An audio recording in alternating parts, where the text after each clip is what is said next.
Come si fa a rimettere sulle carte?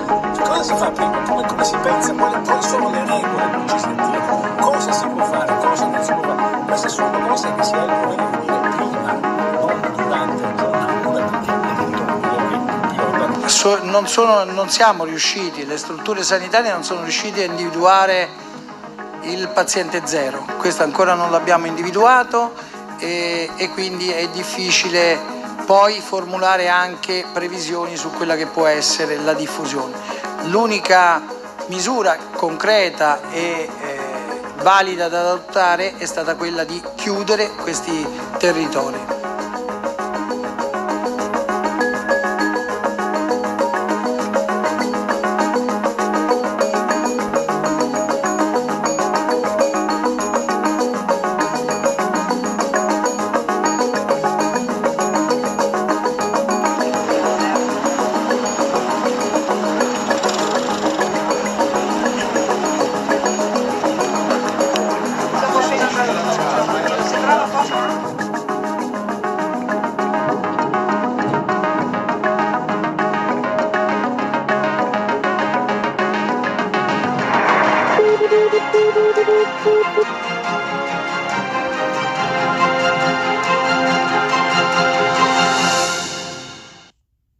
Did you stockpile any of these critical supplies that we are told we need? Masks, protective suits, ventilators, anything? Is that stockpiled and ready? So we do have in the Strategic National Stockpile ventilators, we have masks, we have... Enough? Well, of course not, or we wouldn't be asking for a supplemental to seek more money to procure more of that for this circumstance.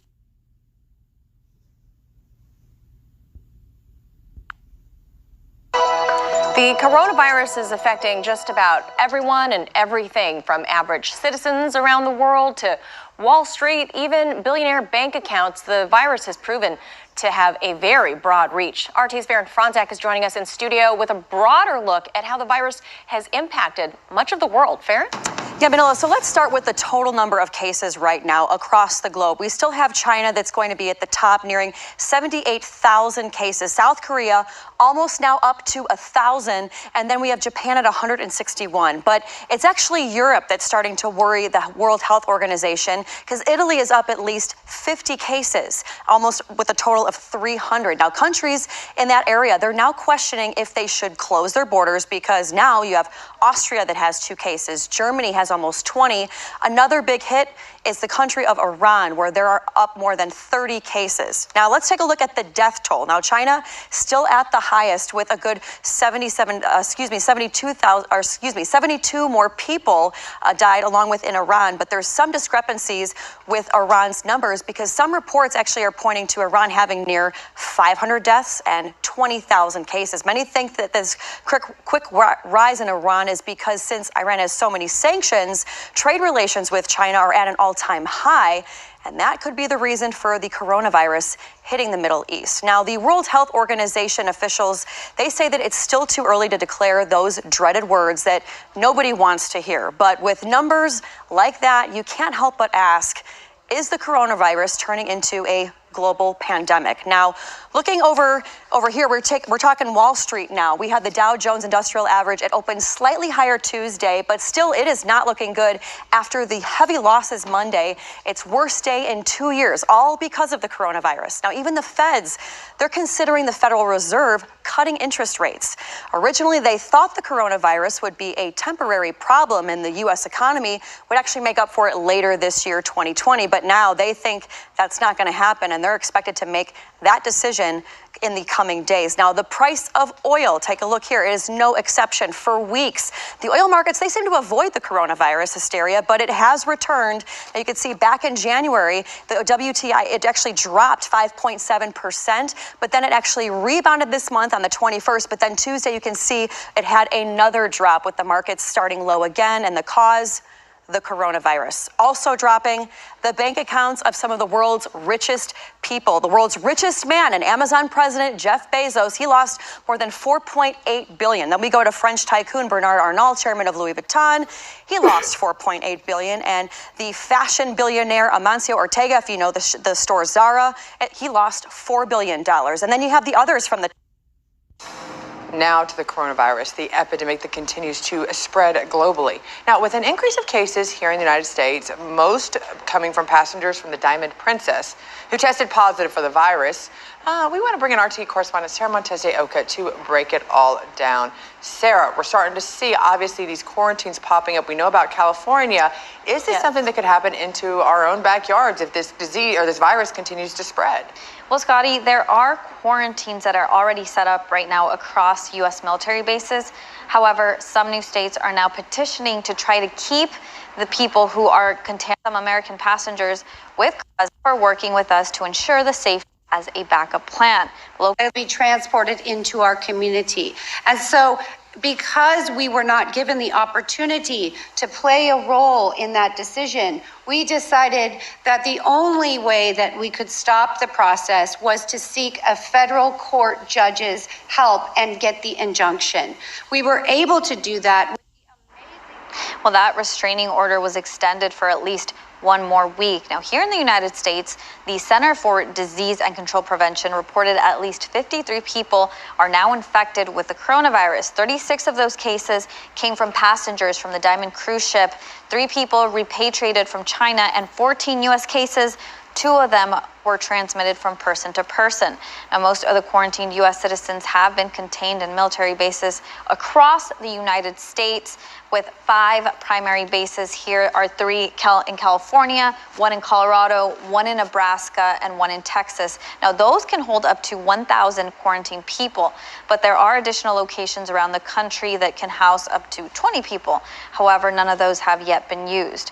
But meanwhile, the White House Budget Office sent lawmakers an urgent $2.5 billion request for a plan to respond to the coronavirus. Many Trump critics, like House Speaker Nancy Pelosi, responded to the president's request as long overdue and completely inadequate for the scale of this emergency. Now, Scotty, the CDC and the World Health Organization both warning, saying that they expect a growing number of new cases in the United States to spread quickly. And if it continues to spread that quick, it could become more difficult or even impossible to contain it, given the current methods that they're using now, which is isolating people with the virus. And that's the thing, Sarah. Our hearts go out to these victims. Obviously, we want them to get the best health care. We also want to... This is the book of Habakkuk, chapter 2 and verse 1. I will stand upon my watch and set me upon the tower, and will watch to see what he will say unto me, and what I shall answer when I am reproved. And the Lord Yahweh shall answer me and said, write the vision and make it plain upon tables, that he may run that readeth it. For the vision is yet for an appointed time, but at the end it shall speak and not lie.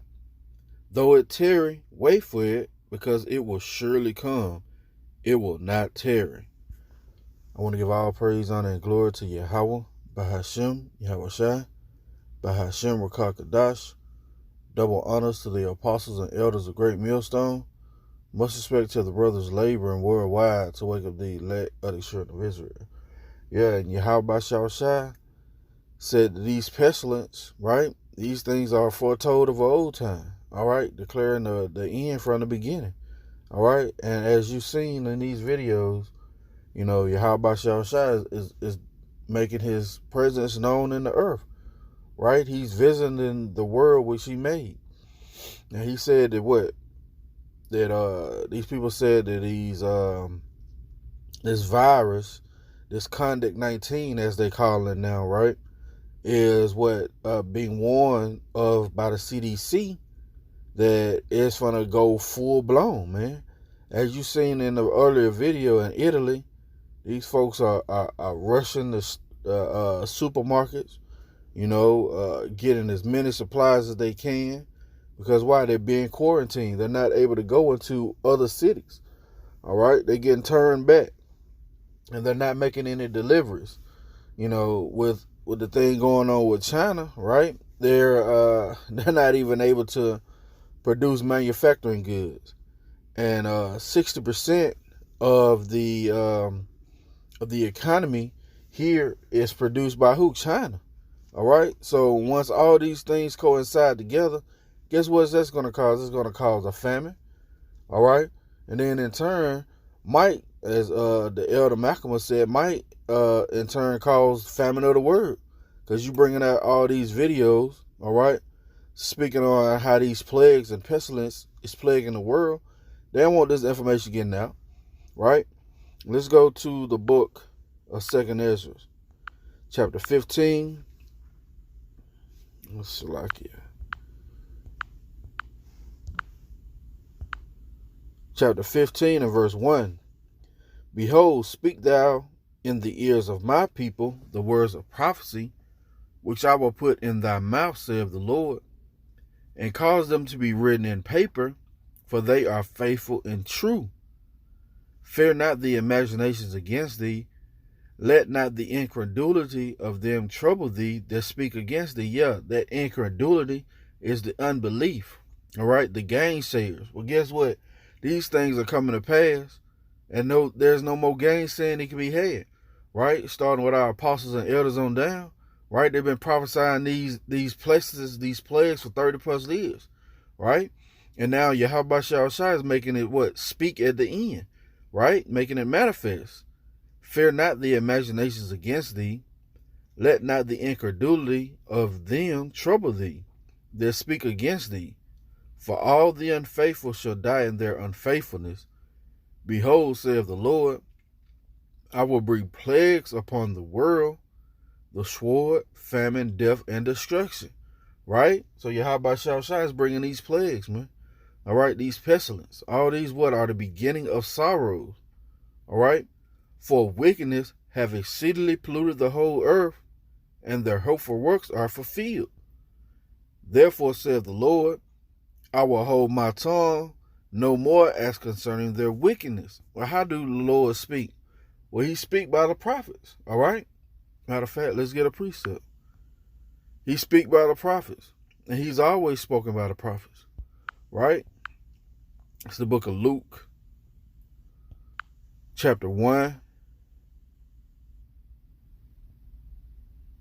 And verse 70. As he spake by the mouth of his holy prophets, which have been since the world began. Right? So Yahweh Shai, Yahweh's always spoke by the prophets, man. All right? And that's why he's no longer going to hold his tongue concerning the wickedness that's being done in this place. Right? This is 2nd Ezra 15 and 8. I will hold my tongue no more as touching their wickedness, which they profanely commit. Neither will I suffer them in those things in which they wickedly exercise themselves. Behold, the innocent and righteous blood crieth unto me, and the souls of the just complain continually. We're complaining, man. All right? That's why you read in Ezekiel 9 and 4, those who sigh and cry for the abominations done in the midst thereof. Right? And therefore saith the Lord, I will surely avenge them and receive unto me all the innocent blood from among them. Behold, my people is led as a flock to the slaughter. I will not suffer them now to dwell in the land of Egypt. I will bring them with a mighty hand, with a stretched out arm, and smite Egypt with plagues as before. And I will destroy all the land thereof. And that's what's going on. Yahweh Shai is now going to smite Egypt with plagues as before. And that ultimate plague that's going to destroy the land is those thermonuclear missiles. All right? Let's go to 2nd Ezra chapter 16. All right? This is 2nd Ezra 16 and 1. Woe unto thee, Babylon and Asia. Woe unto thee, Egypt and Syria. Right? These places are what? Being plagued. By what? These pestilence. Right? Gird up yourselves with cloths of sack and hair. Bewail your children and be sorry, for your destruction is at hand. A sword is set unto you, and who may turn it back? A fire is set among you, and who may quench it? Plagues are set unto you, and what is it? And what is he that may drive them away? May any man drive away a hungry lion in the wood? Or may any one quench the fire in stubble when it hath begun to burn? So Yahweh Shai, but he's making an analogy, man. He's telling you, can you stop a hungry lion? Can you stop the fire from burning once it's in the stubble? No. May one turn again the arrow that is shot of a strong archer, and that's going into those thermonuclear missiles, right? The mighty Lord sendeth the plagues, and who is he that can drive them away? A fire shall go forth from his wrath, and who is he that may quench it? Right? He shall cast lightnings, and who shall not fear?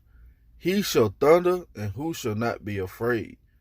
The Lord shall threaten, and who shall not be utterly beaten to powder at his presence? You see that? So is Yahweh Shai sending these things, man. He said he declared matter of fact, let's get it. He declared the end from the beginning, and he declared this thing of old time. All right? And the men of the Lord are making these things plain upon tables, right? Because at the end, these visions are going to speak. All right? This is Isaiah 46:10, declaring the end from the beginning, and from ancient times the things that are not yet done, saying, my counsel shall stand, and I will do all my pleasure. And that's what's going on, man. All right? That's going to be it for the lesson. Lord willing, it's been edifying. I want to give all praise, honor, and glory to Yahweh, by Hashem, Yahweh Shai, by Hashem, Rakakadash. Double honors to the apostles and elders of Great Millstone. Much respect to the brothers laboring worldwide to wake up the elect of the children of Israel. And a hearty shalom and salutations to the believers out there who's believing on the words of Yahweh Shai in truth and sincerity. Coming next you another lesson, Lord willing. Till the next time I say shalom.